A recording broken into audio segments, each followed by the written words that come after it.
കഴിഞ്ഞ കുറച്ച് നാളുകളായി മലയാളികൾ ഏറെ ആവേശത്തോടെ കേൾക്കാൻ വരാനിരിക്കുന്ന ഒരു സിനിമയെക്കുറിച്ചുള്ള വാർത്തയായിരുന്നു. ദിലീഷ് പോത്തനും മോഹൻലാലും ആദ്യമായി ഒന്നിക്കാൻ പോകുന്ന എന്ന വാർത്ത സിനിമാ പ്രേമികൾ വലിയ സന്തോഷത്താണ് സമ്മാനിച്ചത്. ഇപ്പോഴത്തെ ചിത്രത്തിന്റെ ഔദ്യോഗിക പ്രഖ്യാപനം നടന്നിരിക്കുകയാണ്. മോഹൻലാലാണ് സമൂഹ മാധ്യമങ്ങളുടെ പുതിയ സിനിമ പ്രഖ്യാപിച്ചത്. നെടുങ്കണ്ടം മിറാക്കിൾ എന്നാണ് ചിത്രത്തിന്റെ പേര്.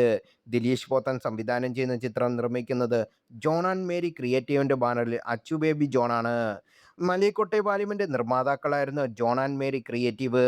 ചിത്രത്തിന്റെ വിതരണം നിർവഹിക്കുന്ന ഭാവന റിലീസായിരിക്കും. ചിത്രത്തിന്റെ തിരക്കഥ ഒരുക്കുന്നത് ശ്യാം പുഷ്കരനും പോൾസൺ സർക്കയും ചേർന്നാണ്. ചിത്രത്തിനായി ഷൈജു ഖാലിദ് ക്യാമറ ചലിക്കുമ്പോൾ സംഗീത സംവിധാനം നിർവഹിക്കുന്നത് സുഷിൻ ശ്യാമാണ്. എഡിറ്റിങ്ങിനായി അണിനിരക്കുന്നത് സൈജു ശ്രീധരനാണ്. പ്രൊഡക്ഷൻ ഡിസൈനറായി അജയ് ചാലിശ്ശേരിയും മേക്കപ്പിനായി റോണാക്ട് സേവ്യറും ചിത്രത്തിന്റെ ക്രൂവിലുണ്ട്. യെല്ലോ ട്രൂത്താണ് പോസ്റ്ററുകൾ ഡിസൈൻ ചെയ്യുന്നത്. മഹേഷിന്റെ പ്രതികാരം, തുണ്ടിമുതലും, ദൃക്സാക്ഷിയും, ജോജി എന്നീ ചിത്രങ്ങൾക്ക് ശേഷം ദിലീഷ് പോത്തൻ സംവിധാനം ചെയ്യുന്ന ചിത്രമായതുകൊണ്ട് തന്നെ വലിയ പ്രതീക്ഷയാണ് ആരാധകർക്ക് നെറുകണ്ടം മിറാക്കിൾ ഉള്ളത്. ചിത്രത്തിന്റെ അനൗൺസ്മെന്റ് മുതൽ വീഡിയോ ഇതിനകം തന്നെ സോഷ്യൽ മീഡിയയിൽ വലിയ ശ്രദ്ധ നേടിക്കഴിഞ്ഞു. ചിത്രത്തിന്റെ ഷൂട്ടിംഗ് വൈകാതെ തന്നെ ആരംഭിക്കും.